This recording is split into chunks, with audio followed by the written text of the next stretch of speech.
Hello and welcome, and thank you all for joining us today for what has become an annual tradition here at the Bipartisan Policy Center, where we host the rollout of the Energy Information Administration's latest annual Energy Outlook.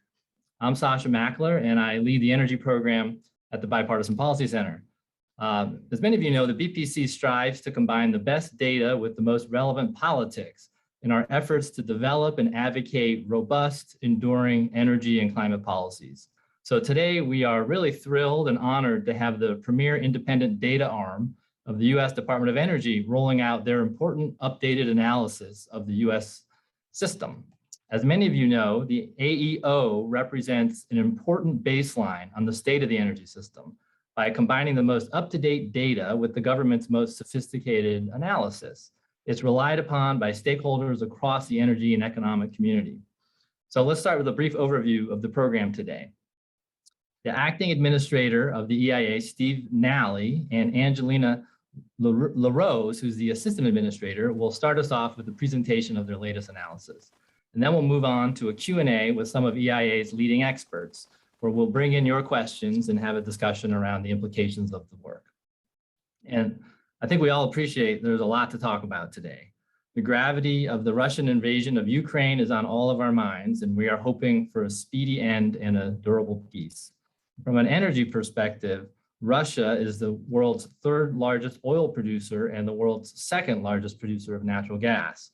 The US and other Western nations import Russian crudes, as well as fuel oils for feedstock and for blending. And the oil and natural gas markets are already extremely tight due to the post-COVID recovery.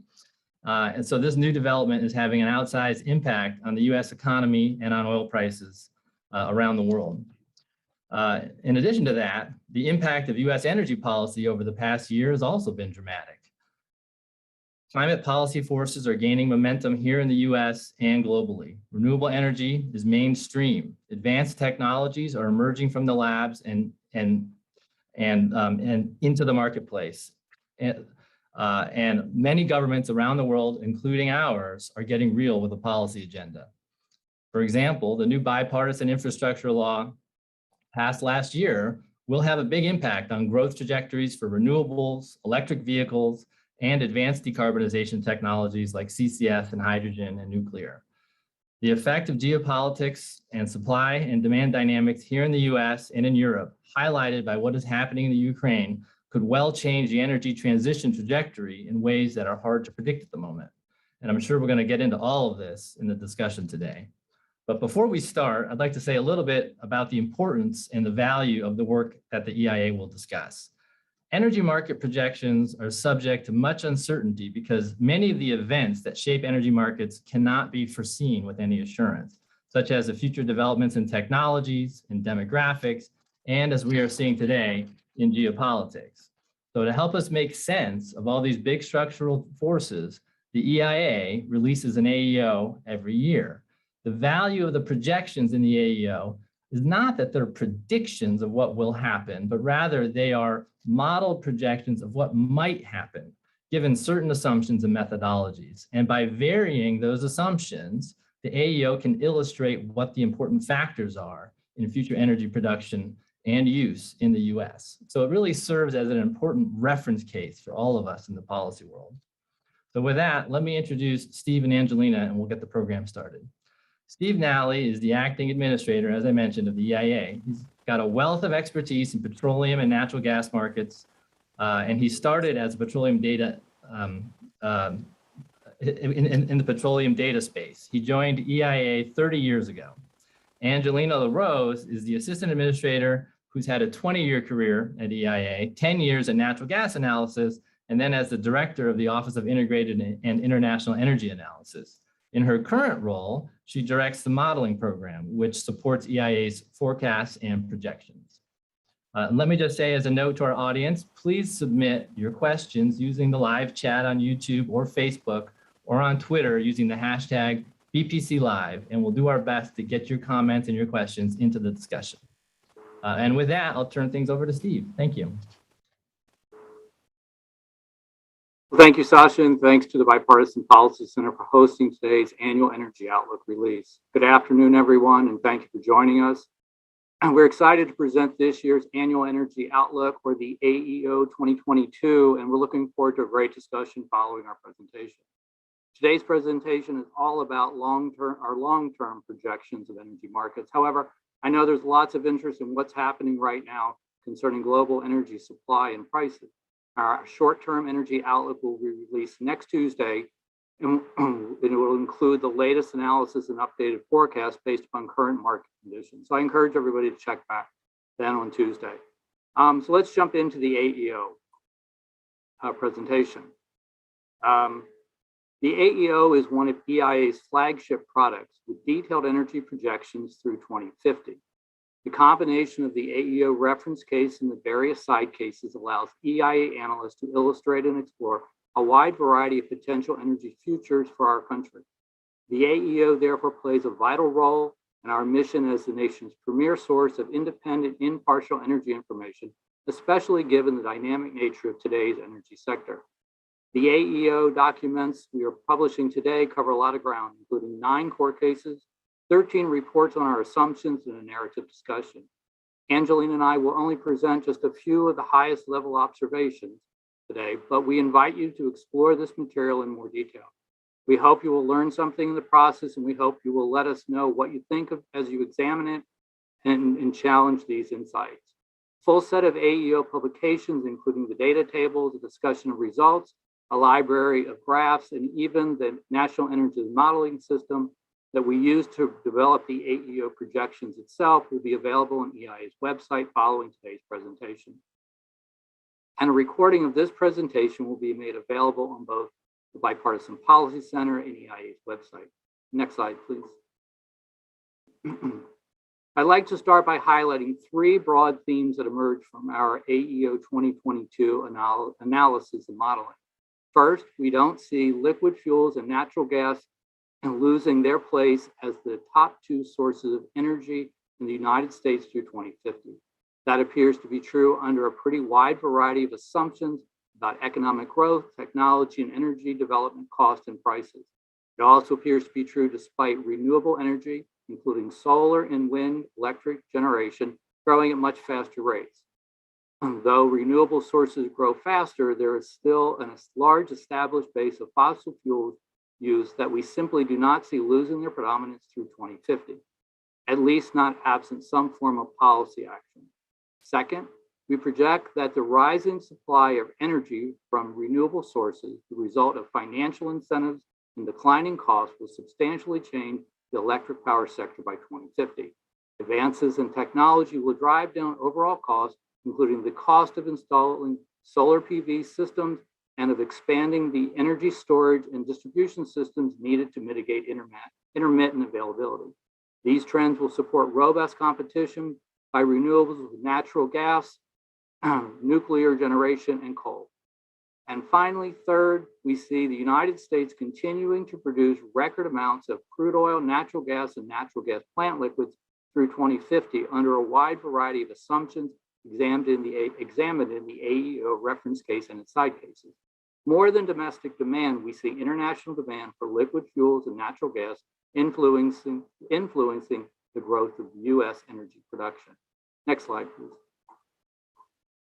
The AEO, as Sasha said, is a projection of possible futures based on varying the set of assumptions built into our side cases. It's not a prediction of the future. Our reference case is based on current laws and regulation, and one of its main values is derived from its comparison to these side cases. Together, the baseline AEO reference case and the side cases can help people evaluate how economic and policy goals might be met in the future.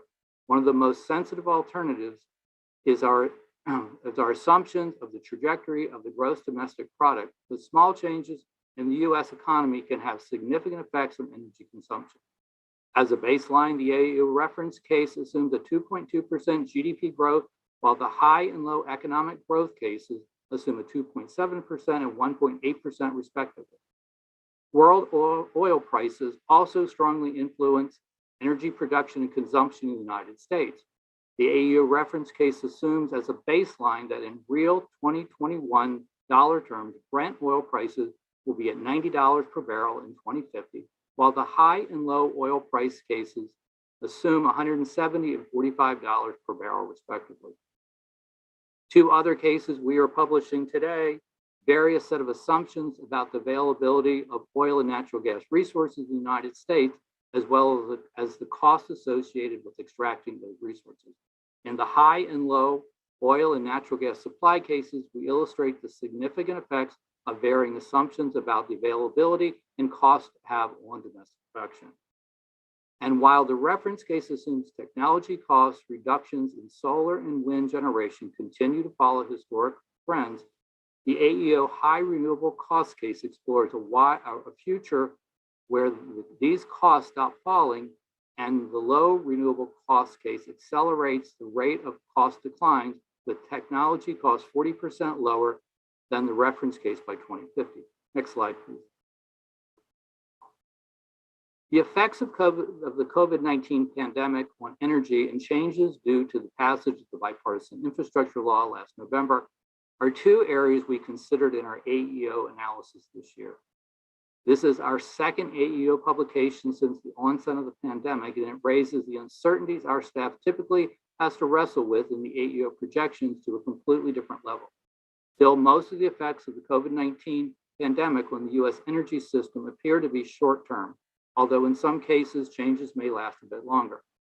For example, we continue to carefully monitor long-term behavioral changes like those in commuting patterns as a result of increased work from home. We've seen this at EIA ourselves, where we are only now beginning to see some of our staff return physically to the office. We don't expect most of them to do so ever again on a regular basis. And despite the near-term effects of COVID-19 on energy demand, world energy demand is already returning to its long-term trend of growth. The most recent update of our International Energy Outlook projects nearly a 50% baseline increase in global energy consumption between now and 2050. That trend creates challenges as well as opportunities in the United States and serves as a relevant backdrop to our discussion of US energy markets. This year's AEO also includes several significant effects of the recently passed Bipartisan Infrastructure Law. Effects include increased government spending on infrastructure, related impacts on industrial energy consumption, drawdowns and sales from the Strategic Petroleum Reserve, and investment effects of the Civil Nuclear Credit Program. One of the papers we're releasing today documents our implementation of the law in the AEO projections. And before turning it over to Angelina to discuss the findings in greater detail, I want to express my genuine appreciation to the EIA staff, including not only those who developed the AEO projections we are presenting today, but also to those who put together our forecast and analytic materials, those who develop our statistics, and those who provide the capabilities to achieve all that you see from us. It was almost 2 years ago when EIA employees last had the chance to see each other face to face in our Washington, DC offices. Despite the abrupt way we physically had to go our separate ways, EIA staff has continued to deliver a broad set of critical energy information products at a consistently high level of quality. I'm proud to serve with these folks, and I know they're equally proud to be a part of an institution that supplies the independent and impartial energy information needed to promote sound policymaking, efficient market, and public understanding of the energy and its interaction with the economy and the environment. I invite you to join me in thanking the team of folks who contributed to the AEO that we present today. Their hard work this year has produced a real contribution at a time of uncertainty in our economy and the energy system. And with that, let me hand things over to Angelina LaRose. Again, she's EIA's Assistant Administrator of Energy Analysis, who oversees the development of the AEO. Great, thank you, Steve, and thank you again to the Bipartisan Policy Center for hosting today's event. So as Steve discussed, the release today includes 9 cases, our reference case and 8 core side cases that vary technical and macroeconomic assumptions from those assumptions that we made in our reference case. However, one characteristic that all 9 of these cases have in common is that they include current laws and regulations as of November 2021. None of these cases anticipate potential policy changes or incorporate a policy forecast. So as a result, we do not expect that these cases will forecast the future. Rather, these cases represent under current laws and regulations, projections of current trends, and can form a basis for further policy or market analysis. That said, in this year's AEO, we do have additional cases that we plan to release over the next several months. These cases vary certain policy, macroeconomic, and technical assumptions. 4 of the 6 cases examine alternative policies, such as carbon fees, the sunset or extension of various renewable tax credits, the restrictions on natural gas pipeline construction. Other cases will look at topics like the effect that alternative weather assumptions would have on energy consumptions in buildings, as well as the use cases for battery storage. Combined with the 9 cases that are being released today, this set of cases help illustrate the critical elements of uncertainty within the energy sector. So returning to the 3 highlights that Steve went over earlier today, the first theme highlights 2 key points. First, renewable resources are the fastest growing source of energy supply used to meet demand over our projection. Second, despite this rapid growth of renewable energy, liquid fuels and natural gas continue to play a leading role in our energy system. So even as solar and wind technologies are rapidly being deployed, in our reference case and core side cases, which again assume current laws and regulations, fossil fuels remain a key part of the energy system through 2050. We're going to take a look at this trend in our next few slides. Starting with this slide, which shows US energy consumption by fuel on the left graph and by sector on the right. So looking at total levels of fuels that are consumed in the economy, on the left-hand chart, the brown line at the top shows that petroleum and other liquids remain the most consumed energy source throughout the outlook, while natural gas remains the second. Other renewable energy, which in this chart includes energy sources such as solar, wind, and biomass, becomes the 3rd largest resource consumed for energy in the United States and remains there in all cases. This rapid growth comes primarily from increased use of wind and solar. So today, this other renewable energy category accounts for about 8% of total energy consumption, while petroleum and other liquids accounts for 37%, and natural gas accounts for 32%. In the reference case, other renewable energy consumption rises to 16%, but the shares of petroleum and other liquids and natural gas remain essentially unchanged in 2050. There are several reasons why the use of renewables is growing so fast. Policies at the state and federal levels have encouraged significant investment in renewable resources for electricity generation and transportation fuels. New technologies have driven down the cost to install wind and solar generation, further increasing their competitiveness in the electricity market, even as assumed policy effects moderate over time. Federal regulations continue to encourage the use of biofuels, primarily ethanol, during the projection period. However, relatively modest increases in overall demand for electricity, as well as overall demand for liquid fuels, still limit the projected growth of renewable energy in the reference case. So looking across the sectors in the reference case, we can see on the right-hand chart that the majority of US energy consumption growth comes from the industrial and electric power sectors. This is because of competitively priced hydrocarbon gas liquids and natural gas for industrial manufacturing. And beginning late in this decade, there's long-run growth in uses of electricity across all sectors. So I'm going to take a closer look now at petroleum and other liquids. So petroleum and other liquids remains the most consumed category of fuels throughout our reference case. The transportation sector is the largest consumer of these fuels, and you can see that on the leftmost chart in this slide, and particularly in the consumption of motor gasoline and distillate fuel oil. In the reference case, we assume that current fuel economy standards, which are reducing fuel use, remain constant after 2026 for light-duty vehicles and after 2027 for heavy-duty vehicles. So as travel continues to increase, consumption of petroleum and other liquids increase later in the projection period. So light-duty vehicles, or LDVs, and you can think of the cars and trucks in your garages, account for more than half the total transportation energy consumed throughout the projection. Total LVV sales do not return to 2019 pre-pandemic levels in our AEO 2022 reference case, and you can see that in the center chart. In fact, conventional and motor gasoline vehicle sales decreased through the projection period because of increasing sales of battery electric, hybrid electric, and plug-in hybrid electric vehicles.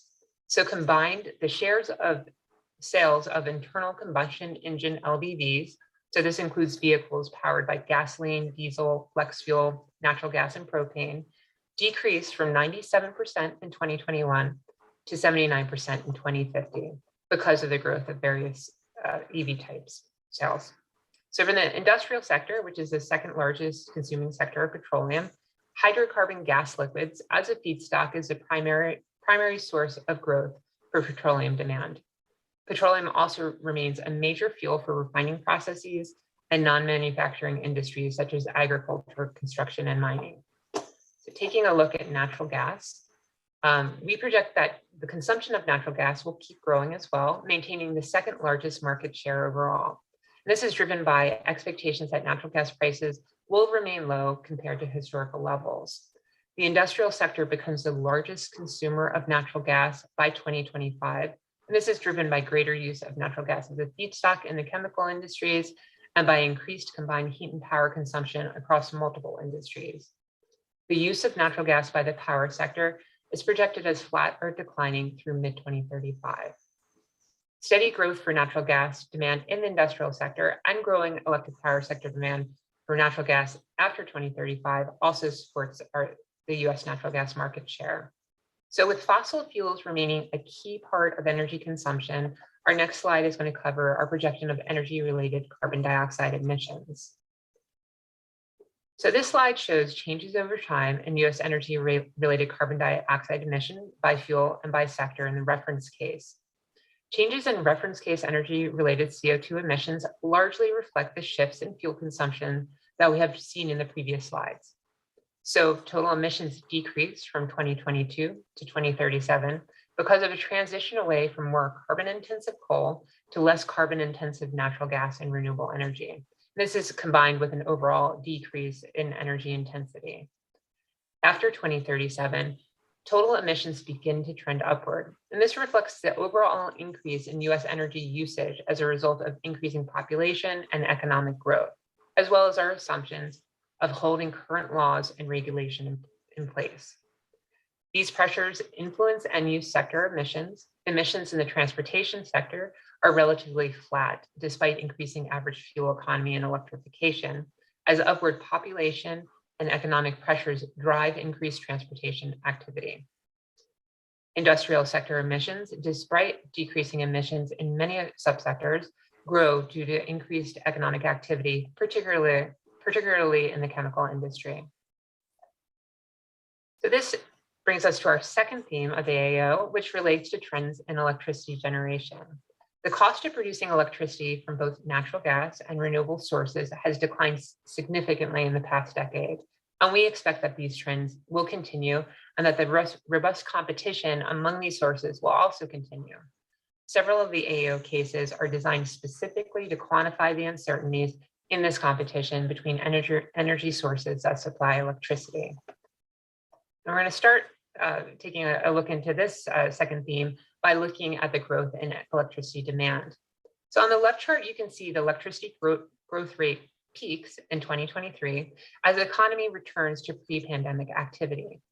On a year-to-year basis, demand for electricity is largely driven by weather, economic shocks, or other unpredictable events. Longer-term trends in electricity demand are driven by economic growth, partially offset by efficiency improvements. In the AO 2022 reference case, after 2023, the average annual growth rate surpasses 1%, but not until the very end of the projection period. So throughout the projection period, on-site generation, which you can see on the graph on the right, expands significantly in the residential, commercial, and industrial sectors, reducing growth in electricity purchased from centralized generators. We project that residential and commercial buildings will install rooftop solar PV systems that will account for about 8% of total electricity generation by 2050. This is almost double the share held by on-site power generators in 2021. We project that the demand for electricity grows fastest in the transportation sector, even as demand in that sector remains less than 3% of economy-wide electricity demand in the reference case. So in this next slide, we're seeing how the US generation mix changes. And this slide is showing electric generation by fuel across 3 cases, a reference in the high and low renewable cost cases. Again, the AEO features a portfolio of cases as ways to highlight various sources of uncertainty in energy markets. So in the reference case, which you can see in the graph on the far left, natural gas generation stays flat from 2021 to 2035. This is due to competition from cheaper renewable generation, as well as short-term increases in natural gas prices. After 2035, our reference case projects an increase in natural gas generation driven by a combination of factors, including electricity demand growth, relatively flat natural gas prices, more efficient natural gas plants, previous retirements of baseload coal and nuclear generators, as well as a higher percentage of non-dispatchable renewable generators on the grid. Coal and nuclear sources are projected at consistent amounts post-2030. However, the cost of renewables matter, and you can see that in the middle graph that shows the low renewable cost case, which assumes lower costs for renewable technologies. So in this case, you can see that gas and nuclear generation falls compared to our reference case, and generation from wind and solar are significantly higher. This is in contrast to the high renewables cost case shown on the far right, which has steady renewable technology costs at today's level throughout the projection. So in this case, solar and wind levels grow, gas prices, however, remain more competitive, and this results in continued growth in each of these energy sources. So in the absence of changes in policy, the market is primarily driven by cost. And you can see that here, and there's a potential for much variation. So as generation from intermittent wind and solar increases, it's likely that the hourly generation will increasingly vary from electric demand or load. And you can see that on these graphs, which show hourly generation by generation type. So on the left-hand chart, we show the reference case in 2021, essentially a national profile for today. As you can see, the total generation closely follows total load, with solar mainly contributing in the middle hours of the day. In the future, depending on the extent of renewable sources on the grid, we project increased battery storage and potentially a mismatch between load and peak generation. So in 2050, in the reference case, which you can see on the middle chart, the large amounts of added solar capacity cause a surplus of generation in the middle of the day. Because solar has essentially zero variable operating costs, its high midday availability causes a large decrease in generation during these hours from natural gas-fired combined cycle plants, as well as a slight decrease in generation from coal and nuclear plants. Once the solar generation is not available in the evening hours, the other generators ramp back up to meet demand. Batteries also are used to shift excess solar generation during the daylight hours into the evening hours when demand is still relatively high. And you can see this pattern continuing in the low renewables cost case in the rightmost chart, which has even more solar and wind contributing to midday generation. So the last theme we are sharing today relates to domestic crude oil and natural gas production. US crude oil production reaches and maintains historic highs in certain cases, which we're going to see on the next slide. So this slide is showing US crude oil production by case on the left, as well as crude oil prices by case on the right. So in the AEO 2022, the crude oil price primarily drives drilling activity in crude oil production. In the reference case, crude oil production peaks in the late 2020s after returning to pre-pandemic levels in 2023. Production then remains relatively flat through 2050. The reference case price is sufficiently high to maintain investment at steady production levels, but is not high enough to elicit increasing volumes. The production path is a culmination of many interacting factors, including the amount of investment, technology change, cost of operations, and the quality of the resource geology. The side cases illustrate how crude oil production responds to changing market conditions. Our analysis indicates that higher prices, such as those found in the high oil price case, would generate markedly higher production, and that the opposite would occur in the low oil price case with the lower prices assumed in that case. In the high oil and gas supply case, crude oil production increases by up to 60%, while in the low oil and gas supply case, crude oil production is almost 50% lower than in the reference case in 2050. So both of these charts reflect the US oil trade balance in our reference case. Although there was less US crude oil production and refinery throughput in 2021 than there was in 2019, crude oil exports have mostly increased in response to growing international demand. Throughout the projection period from 2021 through 2050, crude oil exports remain near their projected peak, and they remain fairly stable, both in gross terms and as a percentage of total domestic crude oil production within our reference case. Projected crude oil imports, meanwhile, rise to pre-pandemic levels by 2023 in the reference case, and then remain relatively flat through 2050. Consequently, we project that the US will remain a net exporter of petroleum products through 2050, with net petroleum product exports remaining mostly flat through the projection period.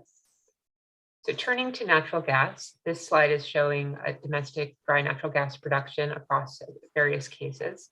In the reference case, natural gas production increases through 2050, and over 1/3 of this growth is exported. Natural gas production increases in all cases except the low oil and gas supply case.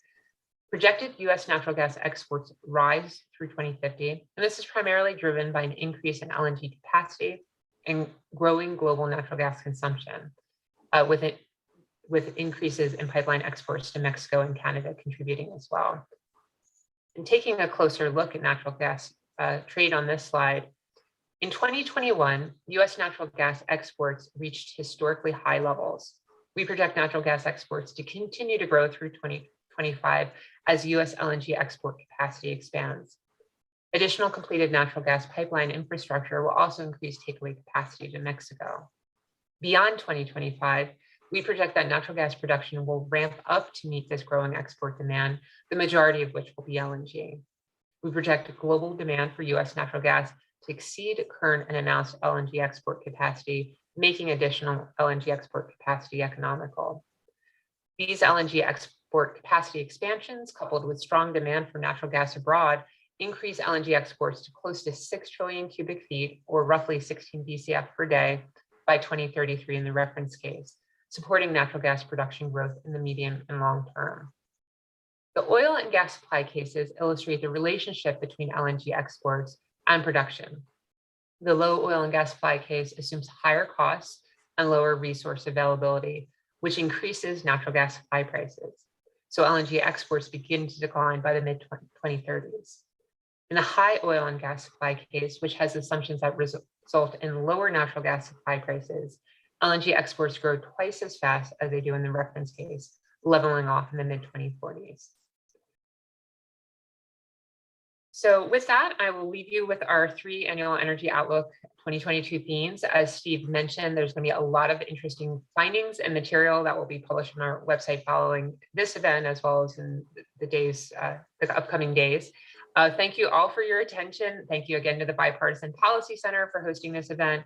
And thank you again to the many people at EIA who's helped support the production and publication of this very insightful analysis. I will turn it back to you, Sasha. Thank you. All right. Thank you, Steve and Angelina, for that impressive presentation. Lots to unpack there. And we have 4 great senior experts from EIA who will help us kind of walk through some of the insights and the implications as we kind of drill a little deeper.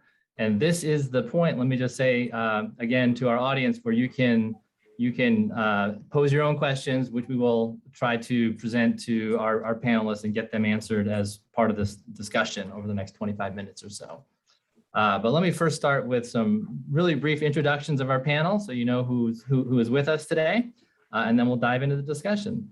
First, we have Aaron Bergman, who's the team lead for the macroeconomics and emissions group at EIA.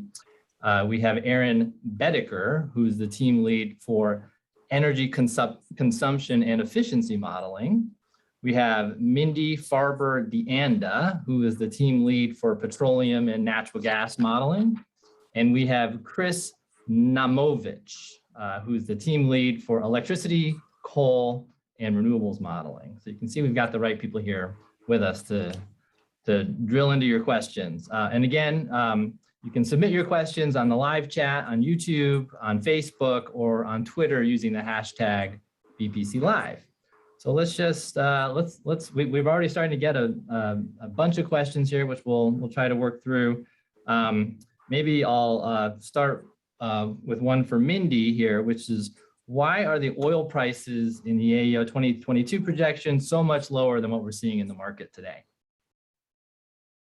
Thanks, Sasha. As you're aware, our projections for Brent crude oil price were based on data, analysis, and world events that were known back in November of 2021. Since then, oil markets have seen a sharp increase in price in response to a variety of market and geopolitical events and forces that were not considered when we were preparing the AEO 2022. Thank you. Thanks. And I know we can look to the short-term energy outlook to get a more near-term view on how the oil prices are playing out across the economy. Chris, let me turn to you with a question on utilities. A number of utilities have filed IRPs or integrated resource plans, or have made their own announcements on corporate goals for net zero, or how they're going to be reducing their emissions over time. That's not necessarily sort of a public policy that you can fold into your analysis, but I'm wondering how EIA views those announcements as part of your inputs and assumptions as you look ahead. And my observation based on what was just presented was that coal-fired generation doesn't go away, and natural gas-fired generation really maintains a fairly constant level over time. How do you think about those goals, and how do you work them into your analysis? Sure. As you pointed out, as was pointed out earlier, the AEO reference case is based on current laws and policies, and we tend to go with government policies of both state level renewable portfolio standards, federal tax credits, and other federal and state level policies. What we find is things like IRPs or corporate goals are private goals of corporations, and they're subject to change over time. IRPs are updated every few years, and they change from year to year, what gets retired or what they're expecting to build based on current market conditions of when they implement them. However, recognizing that a number of utilities have expressed goals beyond our IRPs, which call for very deep decarbonization of their generation fleet, we decided this past year, based on our AEO 2021, to do an analysis of the impact of these corporate goals if all the utilities stuck with them over the next 20 years and met them. And what we found was, by and large, the trends that we see going on in the electric power sector, at least as of the AEO 2021, and they really haven't changed in this respect too much for AEO 2022, we would expect those goals to be largely met with the retirements of coal and the changes to gas generation and the generation mix that we otherwise projected. That's great, thanks. And a somewhat related question here from Chris Harto in the audience, where he asks, is it correct to assume that the current AEO does not factor in the EPA's latest greenhouse gas standards or President Biden's executive order directing relevant agencies to help achieve 50% electrification by 2030? That's correct. Okay, thanks. And I have another question here, which I think we'll get a similar answer, but I want to be as thorough as we can be. Michael McCracken is asking, does your baseline analysis consider the commitments from auto companies to replace internal combustion engines with electric vehicles and the net zero business commitments that we see in the private sector by 2050? It's safe to assume that, again, those are not public policies, so they're not in the analysis. That's correct. As long as they're not written into law, as of November of 2021, they wouldn't be included in our reference case. Okay, And that great. includes the proposed CAFE standards as well, because they are not finalized as of yet. Got it. Thank you for clarifying that. I have a question here from Daniel Klein, who was wondering, does the AEO assume constant weather in terms of degree days, or does it incorporate the rising temperature trends that we see coming out of the scientific community? That's What is another your weather question. input? Okay, so that's another good question. We have, for at least the building sectors, commercial and residential, we use a 30-year trend for the last 30 historical years, and move have projections of our weather based on that. We use population weighted projections of what we call degree days, which gives a deviation from a comfort level. So you would, it equates or represents heating and cooling demands that houses and commercial buildings would need. So we're population weighted. So as the population shifts in the projections, we'd expect our heating and cooling requirements to shift because of that. But we also have that historical 30 years. And as you see, in the last 30 years, the actual temperature has been shifting. And so that shift is included in our projection. Thank you, Aaron. I'm going to shift to our other Aaron, and we'll pose a question to you on CO2 emissions. What does this AEO have to say about U.S. climate commitments and our CO2 emissions trajectory? So I want to start out, I know we've been hearing this a lot, but it's really important to focus on the sort of current laws and regulations. And this includes things that expire, such as the tax credit, many of the renewable tax credits is currently written in law, expire, and doesn't include for any further CAFE standards. So it's really important that we're looking at that sort of policy baseline. The other thing I want to say is that, we just look at energy CO2 in our model. The administration's commitments are actually across all greenhouse gases. We don't look at methane, HFCs, or land use sinks and things like that. So any numbers we put out have to put in that context. That said, I think we see about 4.7 gigatons of energy CO2 remaining in 2050. And about 50% of the electric sector is based on clean energy around 2035. Great, thank you. I have a question here from Edward Settle, who is wondering about the forecast for wind and solar is market-based, and he is asking, does it incorporate land, resource, and location constraints? Because we see those being increasingly a factor as we look out into deep deployment of these technologies. Yes, we do.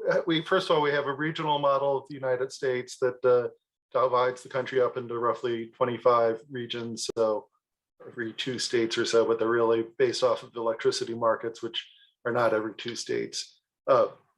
And so we have a resource base within each one of those 25 regions for wind and solar, and we have certain assumptions around the availability of wind resources, especially by sort of resource quality, as well as distance to transmission, or the ability to move that wind into markets.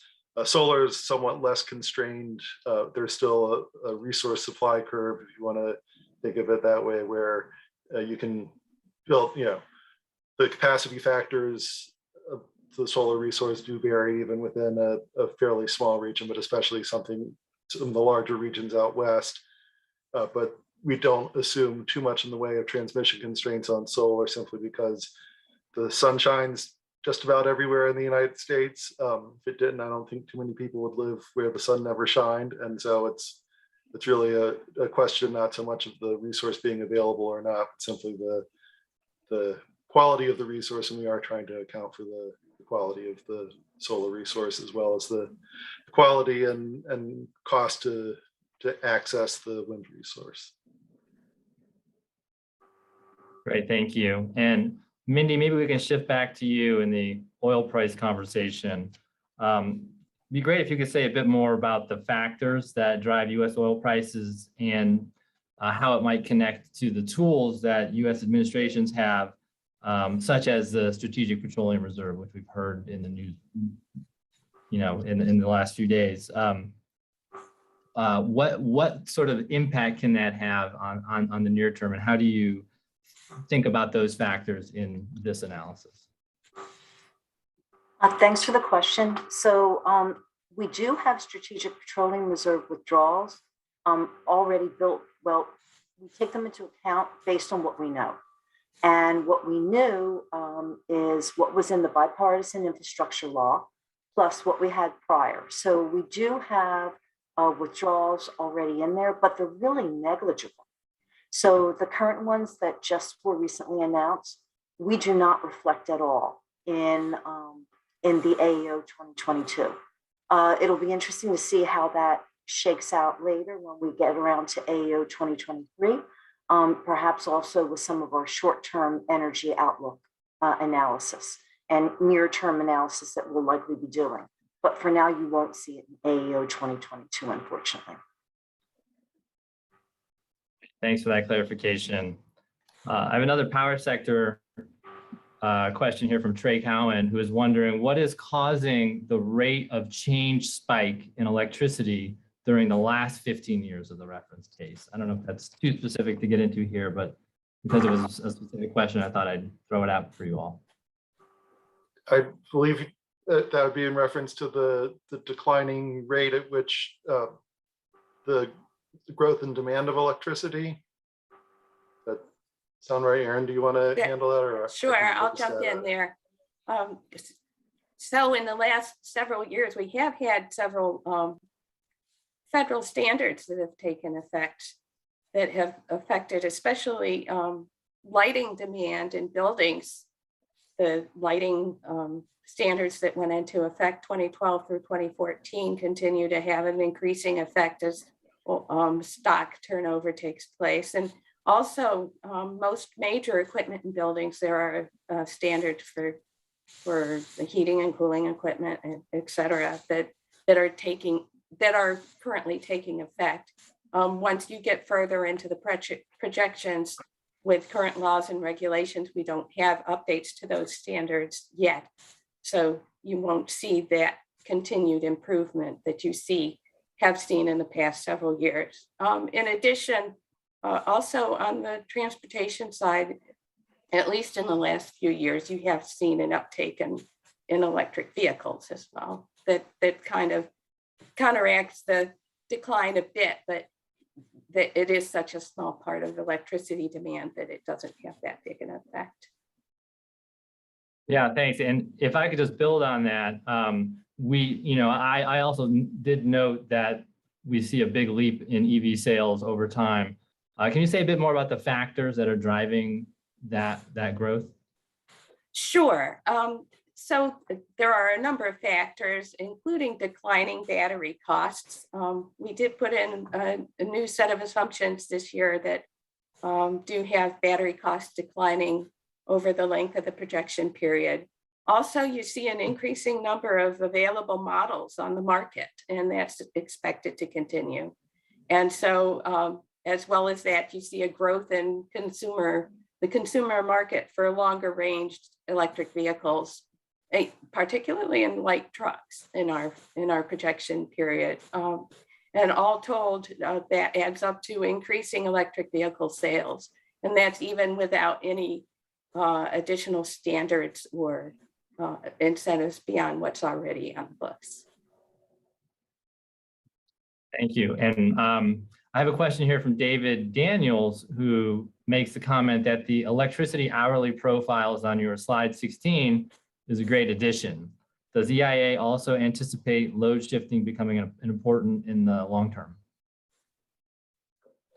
Maybe that's for you, Chris.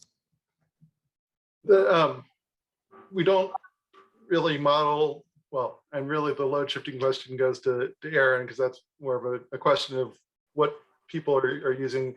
I think the biggest potential for load shifting comes from the transition if electric vehicles really take off, but it's still uncertain, the incentives that are available in the market of how that's going to affect, when people charge their cars to the extent that that becomes a thing to do. But I'll let Aaron talk more about the. Right, I'll jump in on the electric vehicles and continue on. So that's another uncertainty in our projections is the build out of the infrastructure for vehicle charging, and how that comes about may affect how people, when people choose to charge their vehicles as well.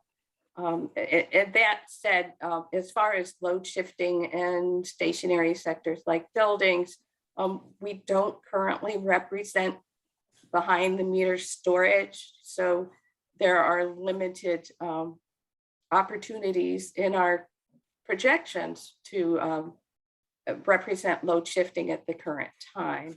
That is one of our areas of active research. We do have contracted to get some cost and performance data on battery systems that would be used in buildings. And so that's one thing we're looking to represent better in the future.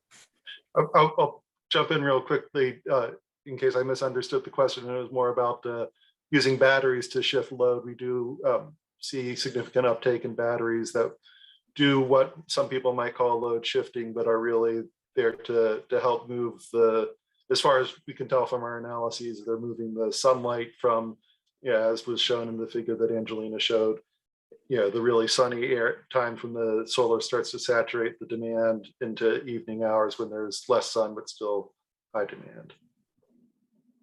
Yeah, thanks. Very helpful.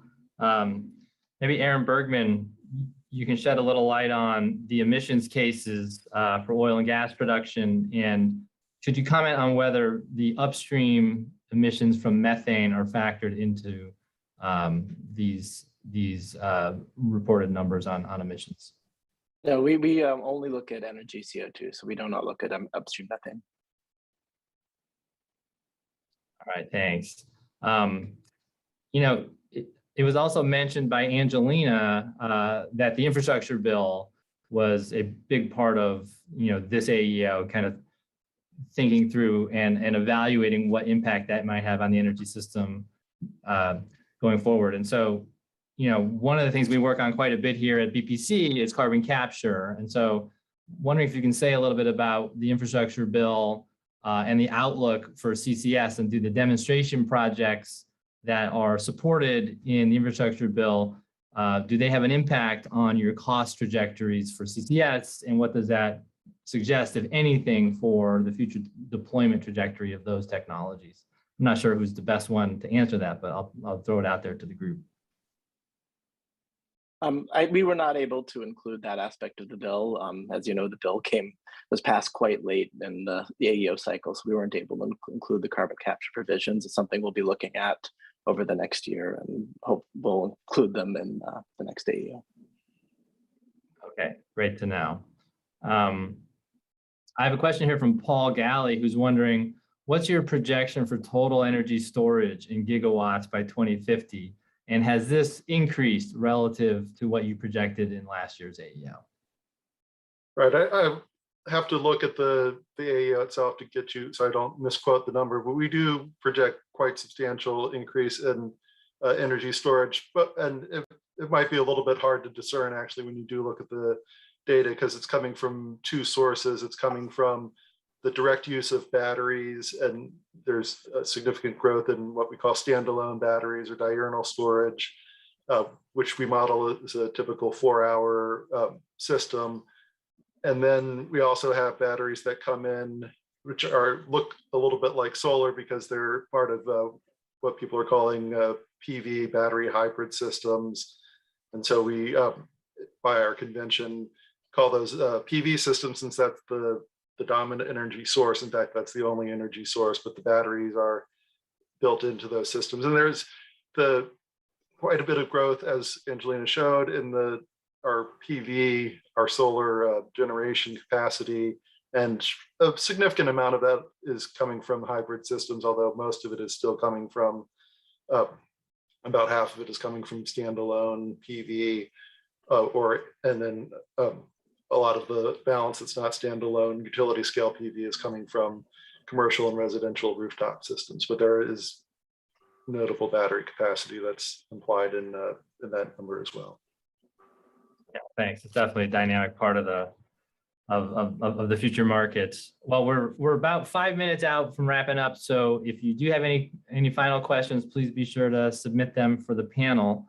I have one here from Daniel Klein asking about hydrogen, and he's wondering if you could say a bit about the potential for hydrogen. Does it have a significant role to play in heavy duty trucks, rail, or other hard to decarbonize industries in your analysis? So I'll take the rail and trucks. We don't currently have hydrogen as a fuel explicitly in the model for heavy duty vehicles. That's another area that we're looking into at this time, but hydrogen is not explicitly factored in. I don't know, does somebody want to jump in on the supply side as well?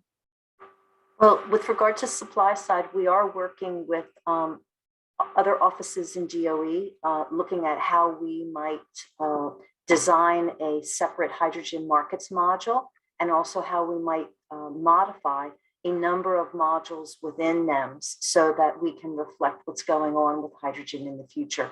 It's definitely at least a year, possibly 2 years off though.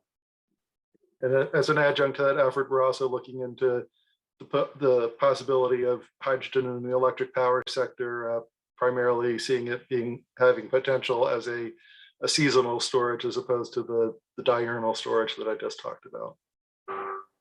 So one place that we do have hydrogen, at least the fuel use created or used to produce hydrogen, is in the industrial sector for natural gas processing and production of hydrogen in the chemicals industry. That is indeed in there as far as the fuel used to produce that. All right, thank you. Maybe we can just do a little bit of wrap up here as we conclude this hour. And maybe I'll ask sort of for some reflections from each of you on, is there anything in here in this analysis this year that surprised you as you were wrapping up the analysis? Would love to get your thoughts on that. Or if there's anything we didn't talk about that you think was notable that you'd like to share with the group, not a specific question for me or the audience, but something perhaps we didn't touch on that that you'd like to share with the group.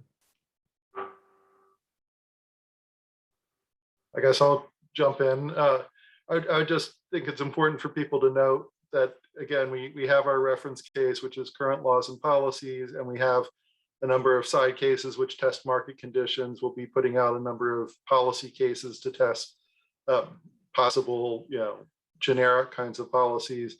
But the key in the electric power sector, I think that people should pay attention to, is how much swing you see among the cases. It was evident in the slides that Angelina showed that,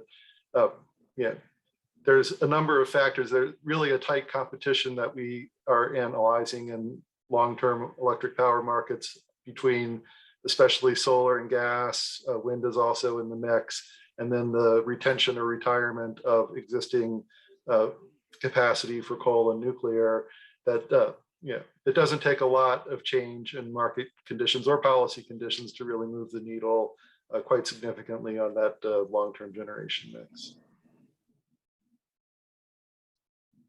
Thanks. Mindy, Aaron, anything you want to share?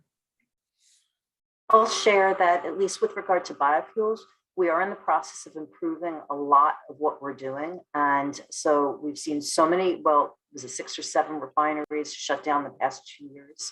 And at least 2 of them convert over to a biomass-based feedstock.